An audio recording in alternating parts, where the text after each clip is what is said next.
We have been working very closely with the Chinese, with European companies, and with American companies as well, to strike up public-private partnerships in infrastructure, in our ports, in road development, in housing. Of recording that damn thing, so we're just going to do it. And the question was basically, why are the Chinese invading all Afro countries?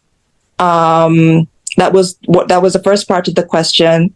And why do the Africans allow the Chinese into Jamaica? That was the second half of the question. And the answer to that question was because Jamaica is not an African country. It is not a black country. It does not mean that there are no Africans there. It does not mean that the majority of people are. Listen, we need to talk. Because every time Jamaica's name comes up in global politics, the conversation turns into chaos. China, Africa, IMF, identity and race. And suddenly, everybody becomes a historian overnight. But today, we are separating facts from feelings because they are two different conversations happening, and people keep mixing them up. In water. And that will drive our growth primarily. Luckily for us, we have managed within the IMF context to have stability. We have managed to get an alignment of our interest rates, our exchange rate, and our inflation rate, which we haven't been able to get that alignment in 30 years. We have that alignment now, and that is what we see resulting now in growth. Moderate growth, but growth nonetheless. And if we are able to continue with stability, I'm very optimistic that our growth rate will increase. Prime Minister Honus, I noticed you mentioned immediately China when you first started speaking, even before the United States. Just wondering, are you trying to shift away from a dependence on the United States and maybe even areas like Europe that are slowing down and where China is obviously... Well, strategically, countries should diversify their investment portfolios as much as possible. The United States still remains our major trading partner. Clearly. And still a significant source of foreign direct investment in Jamaica. We would want that to continue. We would want to deepen that. But certainly, the Chinese also have an interest in Jamaica. And from our perspective, diversifying our investment portfolio is a strategic move on our part. Tell us about what's going on in the world of tourism. I mean, when you think about Jamaica, you always got to think about tourism, right? Well, how's the business? We have to give credit to our tourism minister. He's so energetic. He has managed to keep tourism flows going. Certainly, whilst other countries in the region, their tourist arrival would have fallen significantly in some cases. Jamaica's arrival keeps on growing, and that's very important to us. Tourism is now the largest foreign exchange earner for Jamaica. Is there opportunity right now for an investor who wants to, say, invest in tourism? What are some of the opportunities and immediate opportunities, not just... Well, immediately, we've just now developed the regulatory framework for casino licensing, for casino gaming. And that is an opportunity. Jamaica could become the next big destination. We don't want to change the nature of our tourism. We don't want to become a gaming destination, but certainly that is a part of the market that we could develop. Jamaica also could very well become the next big destination in family tourism. And we have to move that way. We also have attractions. There are several areas in Jamaica which have historic value, which we have not maximized, but we intend to do so in the future. So there are significant investment opportunities in tourism in Jamaica. Investment opportunities. What about government spending? Tell me, every government in the world is facing the same kind of issues, right? Jamaica is no different. Fiscal discipline has to be the hallmark of Jamaican governments going forward. We cannot continue to borrow as we have done in the past. We have to borrow with a strategic view in mind. Borrowing has to match priorities, and priorities that we decide to select have to deliver results in order that we can continue spending on our social programs. It is a sea change in how politics is done in Jamaica. I've certainly placed managing the national debt as a priority. And so all our borrowing going forward will be strategic and based on our national interests and priorities. What about the politics of Jamaica? Is that going to support this strategy? Is there going to be an election this year? Yeah. Why do you ask me that question? That's a tough question. The markets which consolidate information much faster than people do normally. The financial markets are saying you need to have an election this year. It's not quite clear in the political market between political parties and people's political views whether or not we should have an election now or later. But certainly the financial markets in Jamaica are looking forward to having a resolution, because it is really a vote of confidence in government policy. I started off just posting about my life. I started off posting about things that happened in my life. Unfortunately, I am not Black and I identify as Jamaican. So that's very confusing to a lot of people. And I don't think I would have gotten the kind of responses that I'm getting now were it not for COVID and the current climate, which kind of erupted into what I'm told is Asian hate. I heard about it. I saw it on the news, and it did not affect me because I'm primarily in South Florida, and South Florida is a very diverse area. It's very Hispanic. It's very Caribbean. And I tend not to stray too far from home when it comes to my base because I have to keep traveling back and forth between the Caribbean for work. So South Florida became my base. And if you didn't know, we have pretty much everything we need to sustain a Jamaican diet and all that stuff here. The climate is similar and everything. So I never really understood what they meant when they were when the legislature in America and they're lobbying saying, hey, we need to do something about Asian hate. So that really did not resonate with me until I started getting a lot of pushback on Instagram. And it took me by surprise because I've never seen or felt racism before, not like this. And I continued to do my funny videos and my stand-ups or whatever you want to call it. And it's like there's a disconnect. Again, why is this woman trying to prove so hard she's Jamaican? And I'm not. I'm just being me. And, part of being Jamaican is that we do these memes, like video memes. And, hey, if dog not chase you down one road, are you really Jamaican? But, coming from somebody that looks like me, it sounds like saying, are you trying to say that we're not Jamaicans? What are you trying to say? And I'm like, oh, Jesus Christ, here we go again. No, that's not how it works. That's how the culture works, That's kind of how it started. And then the ignorance started. And when I say ignorance, I don't mean it in the Jamaican definition where you just get mad quick. They do get mad quick. Ignorance as in you don't know better or you're lacking in knowledge. That's how I put it. And I realized that a lot of people thought that Jamaica was an all-Afro nation. Homogeneous, is that how we pronounce it in Jamaica? Yes. Or in America, say homogeneous, that it was just this one thing. And I'm like, no, didn't you realize the motto is out of many, one people? Why do you think it is that? And then lo and behold, again, everything is a learning process, So I approach everything as a learning process. And so that happened. And I go, wait a minute, other people have their own translation of the motto. Because to me, growing up in school and being taught civics, out of many one people is supposed to mean that all these cultures clashed after 1856. And out of that clash burst a new nation that was diverse and culturally so tangled and beautiful. And, growing up, I didn't face racism. I wasn't told that, hey, Chinese girl, don't you over there, so we over here. So they'll tease you, of course. I got that. That is why my skin is so thick, because send you back to China. But that doesn't mean that they weren't going to play with you on the playground or come over and invite you over to sit with them and eat lunch. Never. So, my friends will still joke about that. A cute guy comes up and talk to me. Hi, you single? And they'll come, you don't want a real Jamaican, that's funny. It's hilarious. And then they catch themselves going, oh, not you're not a real Jamaican in the Lona. And I'm laughing my ass off. You're not going to live this one down, But it's okay to joke about it. So what is so different now, Lorna? What is so different now? You said, well, you're accustomed to the tease and to the taunting about, having a Chinese background. And so what makes this so different now, especially with the political climate definitely makes it more difficult.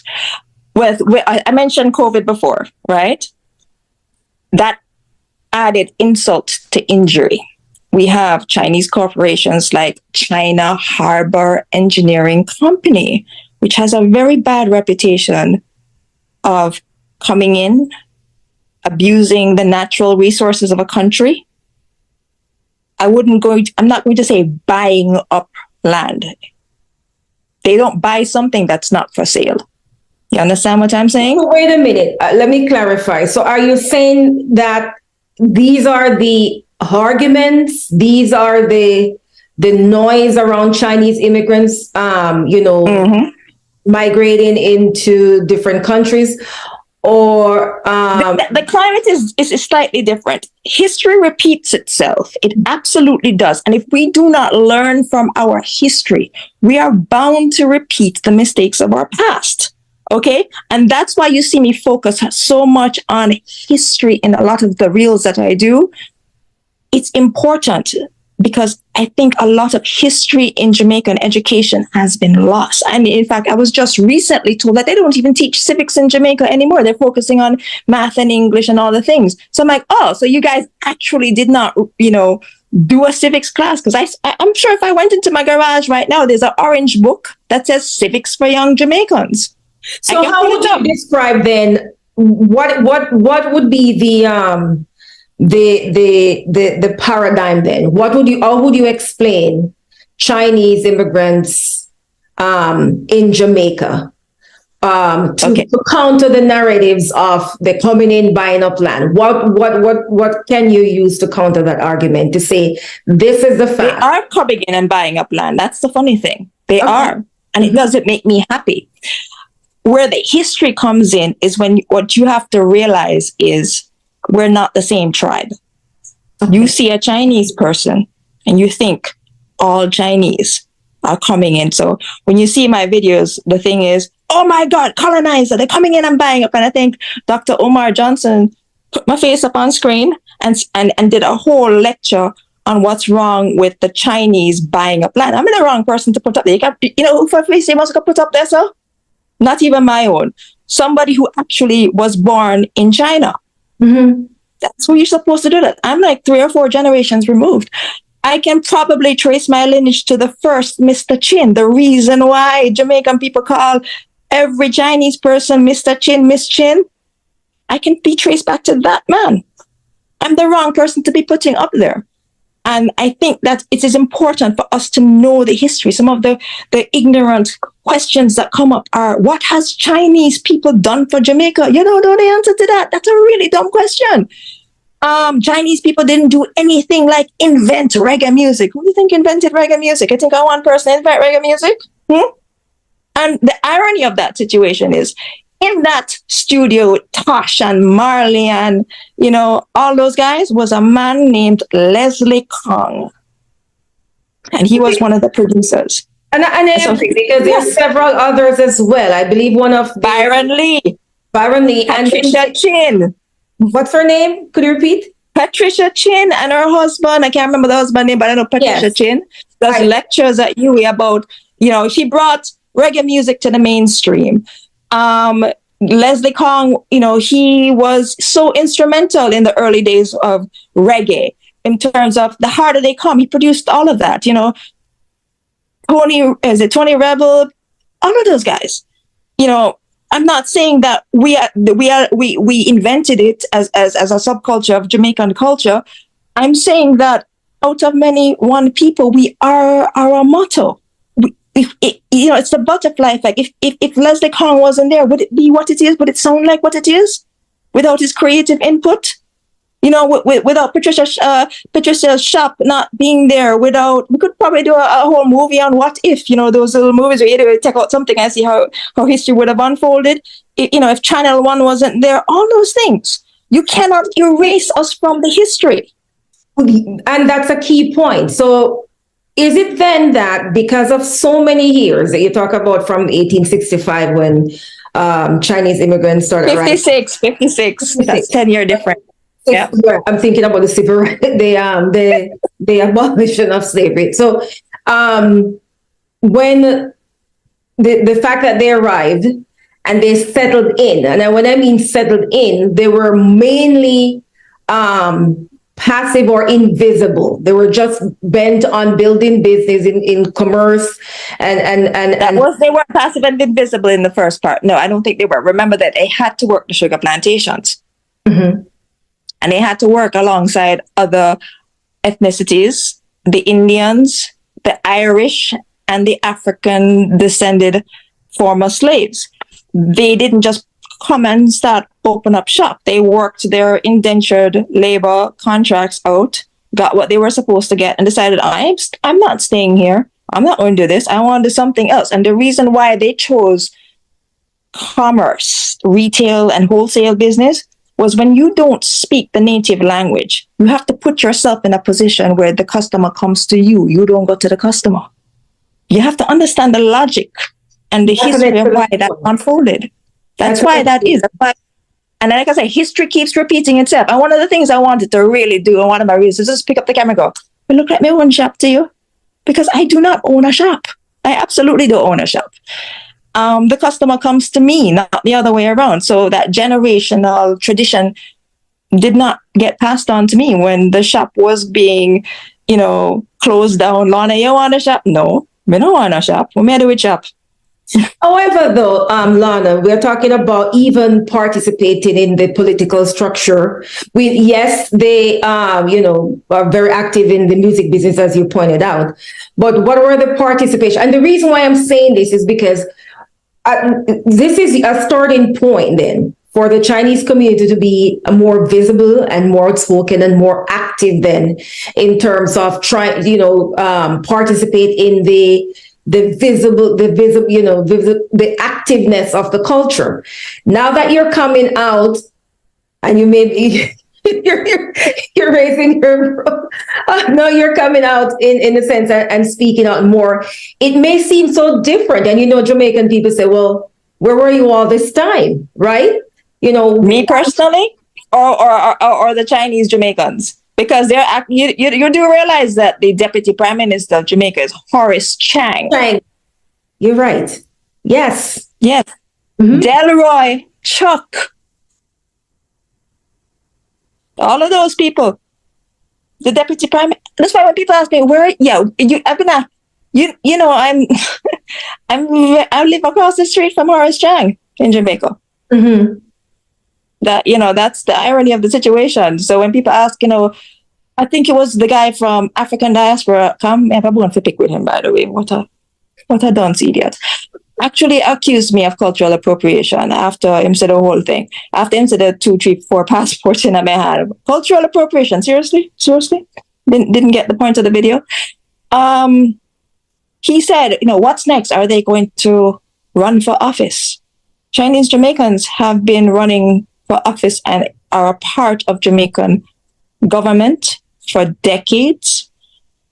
Chinese Jamaicans are so integrated into the foundation of Jamaican culture that when there was a mass exodus of the upper and middle classes in the late 70s to early 80s, and that is another part of history that a lot of people don't know.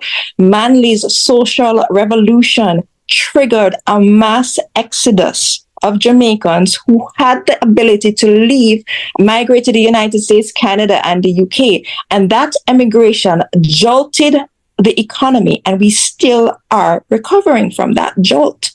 When I was in prep school, grade 3, grade 5, the Jamaican dollar was 5 to 1. Now it's 150 odd. And I remember when JLP came into power, when Manley lost the election and we did not become a communist country.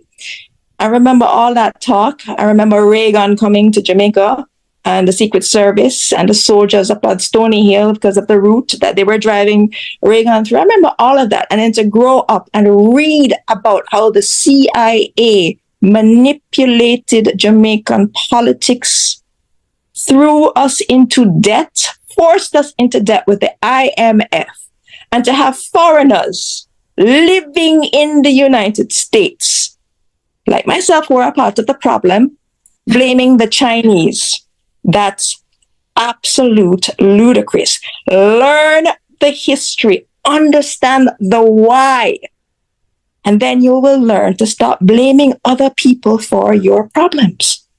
You also have to understand, and I support you on this, and hopefully I don't get any pushback in terms of. You won't get pushback with anything from it because I speak the truth and I speak it so bluntly. No, I'm agreeing with you, but pushback from others per se. So the education piece, I 100% agree. Where we don't understand the political underlining of why things happen, when things are happening, and we only get in just tidbits, and once it trickle down, that stories change and the point of view change, and we really end up with not much.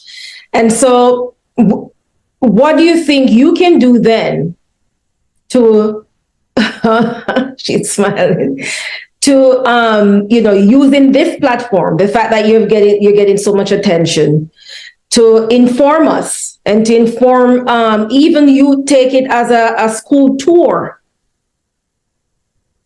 for, say, high school students, because I believe I appreciate the point when you said there's a lot of things. The civic education aspect has been removed, and the education piece about the history and the out of many one motto is not understood, and we need to reclaim it and make sense of it. Because for example, it's not just Chinese population in Jamaica.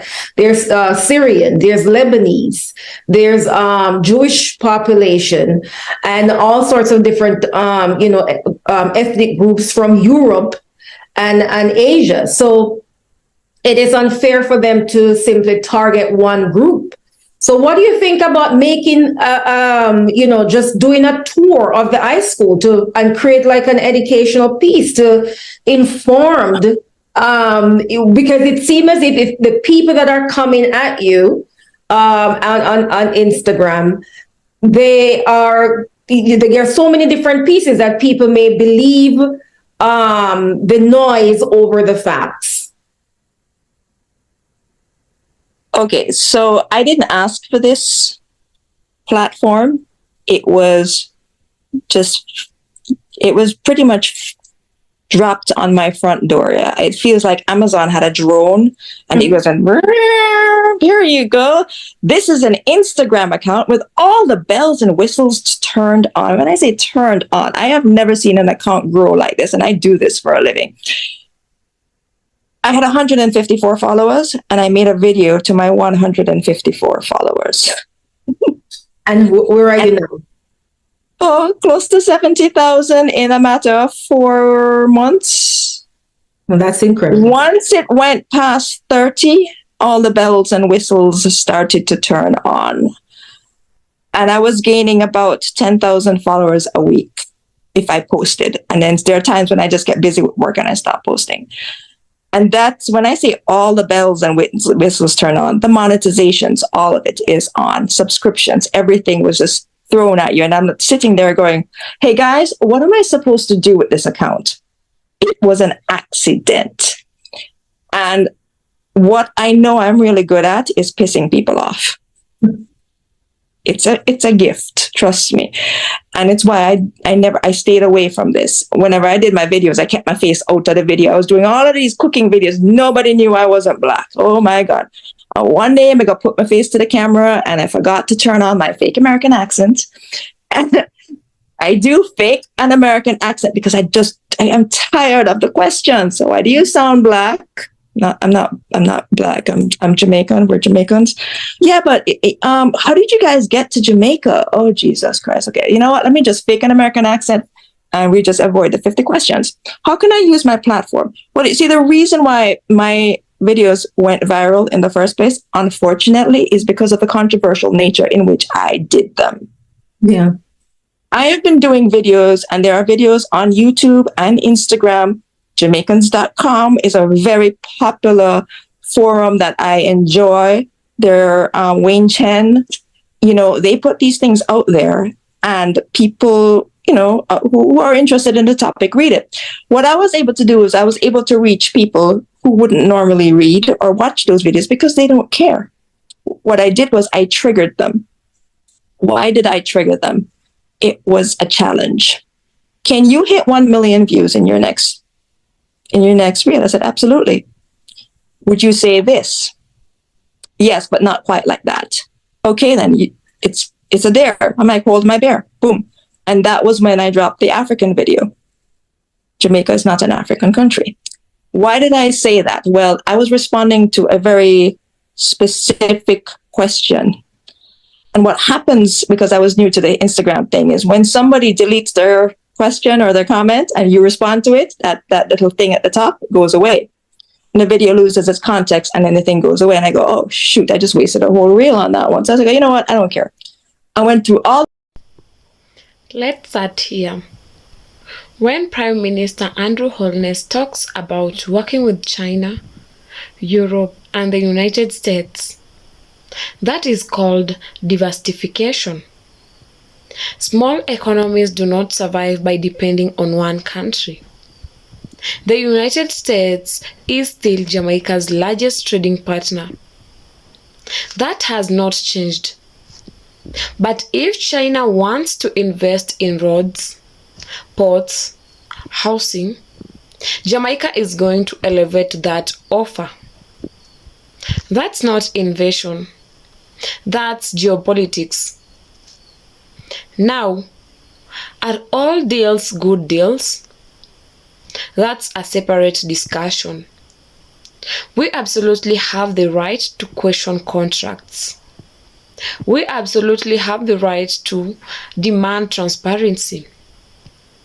We absolutely have the right to ask who benefits. But questioning contracts is not the same thing as attacking citizens of Chinese descent. And that's where people are getting reckless. Jamaica is not an African country. Now this line triggered a lot of people. Geographically, Jamaica is in the Caribbean. Demographically, the majority of Jamaicans are of African descent. Culturally, Jamaica is Afro-Caribbean. But the national motto is, out of many, one people. That motto was not created as decoration. It reflects African, Indian, Chinese, Lebanese, Jewish, Syrian, and European influences. Jamaica is not racially homogeneous. Never was. Chinese migration to Jamaica started in the 1850s and indentured labor after emancipation. They worked plantations. They transitioned into commerce. They integrated. You cannot erase that. Chinese Jamaicans have been involved in politics like Horace Chang, law like Delroy Chuck, music production like Leslie Kong, and yes, people like Patricia Chin were instrumental in taking reggae global. That does not mean they invented reggae. It means they were part of the ecosystem that helped build it. Even legends like Bob Marley recorded in studios owned or supported by Chinese Jamaicans. That's history, not opinion. Let's talk politics. Under Michael Manley, Jamaica pursued democratic socialism. That period saw economic turbulences, migration waves, political tension. Later, under Edward Seaga, the country shifted direction. Cold War politics influenced the Caribbean heavily. But here is the key. Modern Chinese Jamaicans are not responsible for 1970s geopolitics. Blame governments if you want. Debate policy if you want. But stop targeting ethnic communities. There are two completely different issues. Are Chinese state-backed companies getting favorable deals? Are Chinese Jamaicans real Jamaicans? Those are not the same conversation. Critique foreign investment. Question government transparency. Demand accountability. But nationality is not determined by skin tone. This whole debate shows something deeper. Civic education is weak. Historically, literacy is weak. People fill gaps with social media narratives. When history isn't taught properly, conspiracy fills the space, and outrage spreads faster than context. Jamaica's strength has always been cultural fusion, from reggae to food, to language, to business. Out of many, one people only works if we actually understand what it means. Hold leaders accountable, yes, but don't erase history.